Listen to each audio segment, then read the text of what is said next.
Here's the quizzes review for piecewise functions. Question number 1. Let's get started.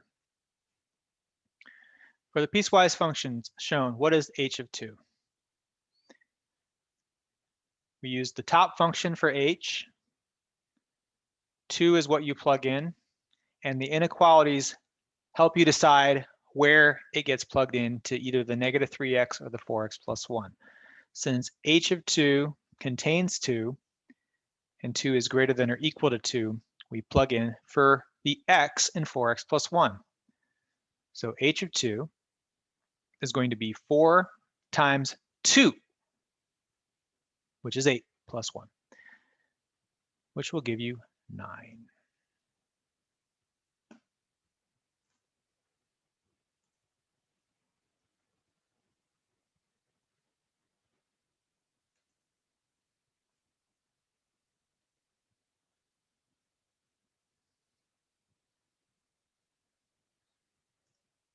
Question 2.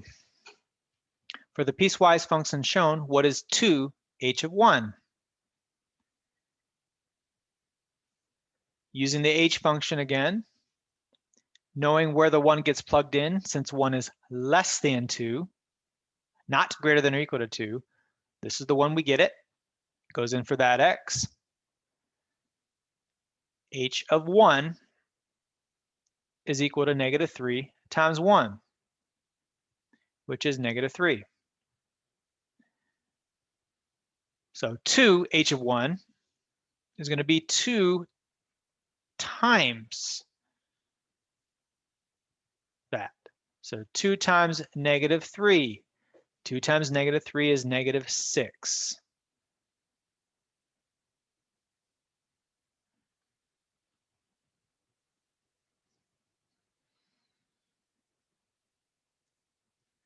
For the piecewise function shown, what is 3? G of 2. G is down here.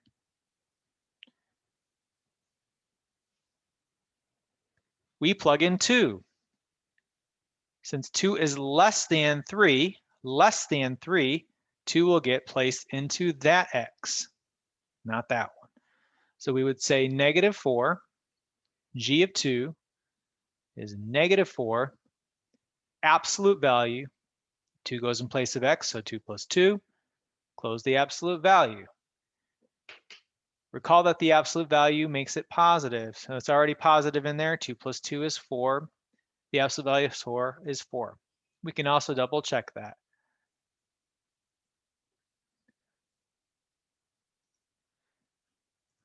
Negative 4, absolute value, 2 plus 2 is negative 16.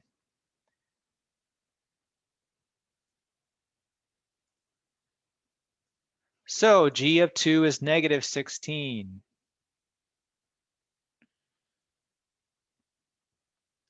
That means 3 times g of 2 is 3 times negative 16. 3g of 2 is 3 times negative 16. 3 times 16 is 48, so negative 16 times 3 is negative 48. Check that in your calculator.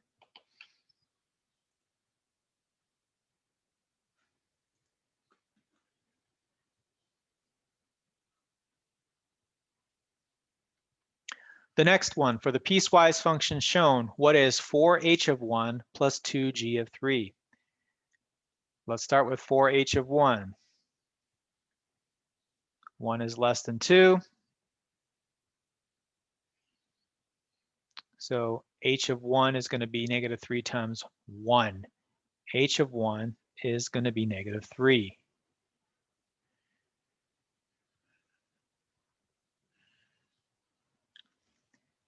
G of 3.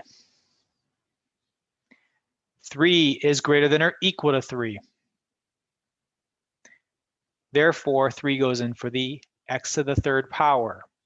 So g of 3 is going to be 3 to the third power. 3 times 3 times 3. 3 times 3 is 9. 9 times 3 is 27. So now I have h of 1 and g of 3. So let's put it all together. 4h of 1 plus 2g of 3 is equal to 4 times negative 3 plus 2 times 27. Take a minute to calculate this out.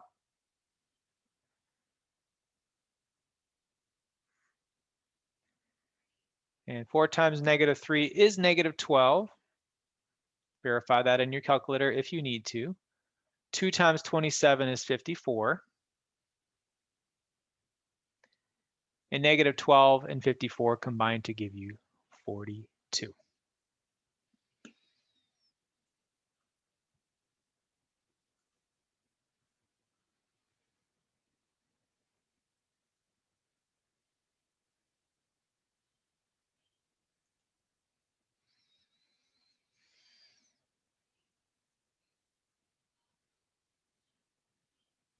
For the piecewise function shown, what is f of negative 3? This is question number 5.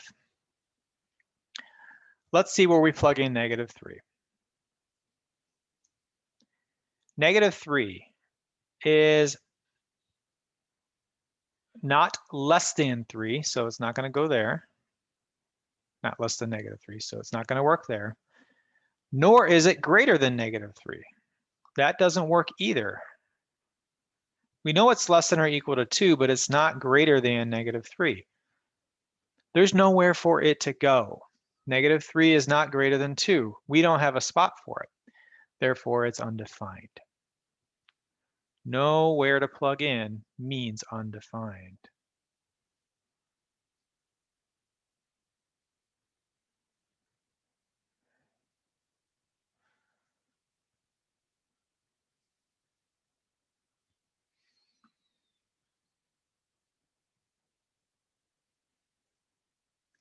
Let's graph the function negative 1/2 x for x is less than negative 3, negative x squared minus 2x plus 2 if negative 3 is less than x less than or equal to 2, and the absolute value of x minus 5 minus 3 if x is greater than 2. We're going to use Desmos. We're going to split our screen so you can see both of these. And let's start with looking at the function. We're going to input it using our squiggly brackets. So we type in negative 1 divided by 2, right arrow x. Squiggly brackets, x less than negative 3. Negative x squared minus 2x plus 2. Squiggly brackets, negative 3 less than x less than or equal to 2. Close squiggly brackets. Absolute value of x minus 5, close it up, minus 3. Squiggly brackets, x is greater than 2, close squiggly brackets. There's your graph. Let me make this a little bit bigger so you can see the whole thing. Let's also note a couple points of interest. Less than means that when you look at this graph here, the negative 1/2 x, it should have an open circle at negative 3 because you can't plug in negative 3. Likewise, this parabola that's opening downward will also have an open circle because you can't plug in negative 3 here. It will have a closed circle on the right because you can plug in 2. It'll have an open circle here because you cannot plug in 2 for this last part, and there'll be arrows on the ends of both of these since it's going in the directions forever. So looking at my choices, we can rule out A or these two because these have the wrong graphs.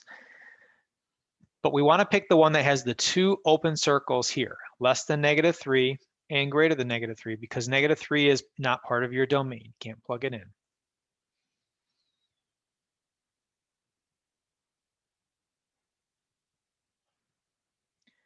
The piecewise function for number 7 is graphed. What is f of 2? This is actually the same function as before. We want to look for the closed circles.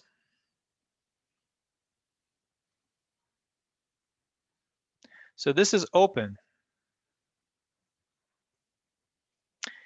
But if you take it where x is 2, you go down here, you do get a value of y, negative 6. So the point 2 gives you negative 6. So f of 2 is negative 6. That is your answer.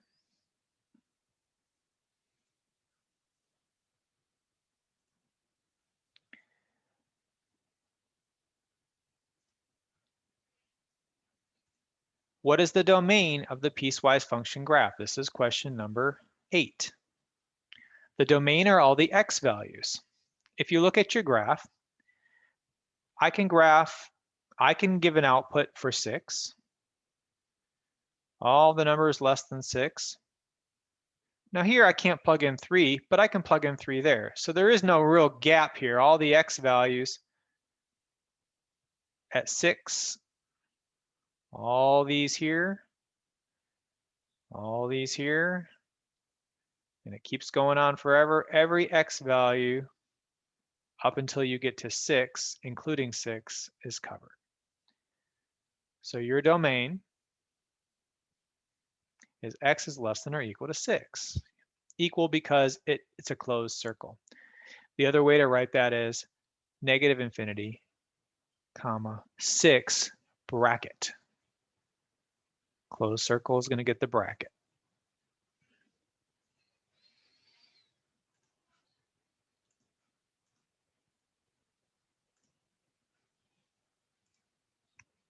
For the same graph, we want to identify the range.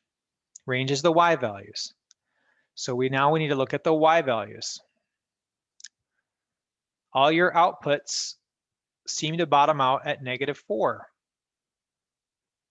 All your y values above, and then it stops here, but if you look over here, it keeps going. Every y value is represented somewhere on this graph. There are no gaps. So your range would be y is greater than or equal to, since it's a closed circle, -4. And another way to write that is bracket -4, comma, infinity, since it's going greater than.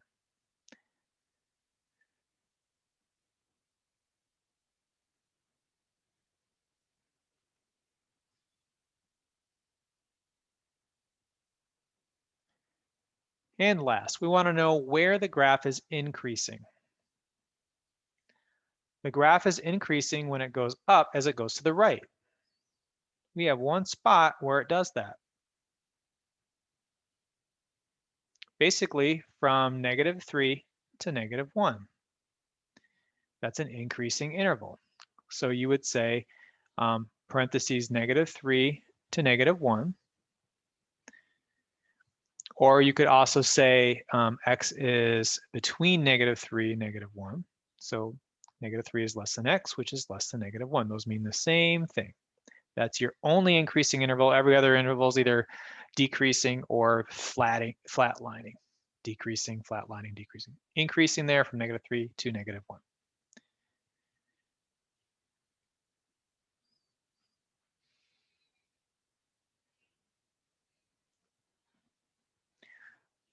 I hope that was helpful. Thank you for watching.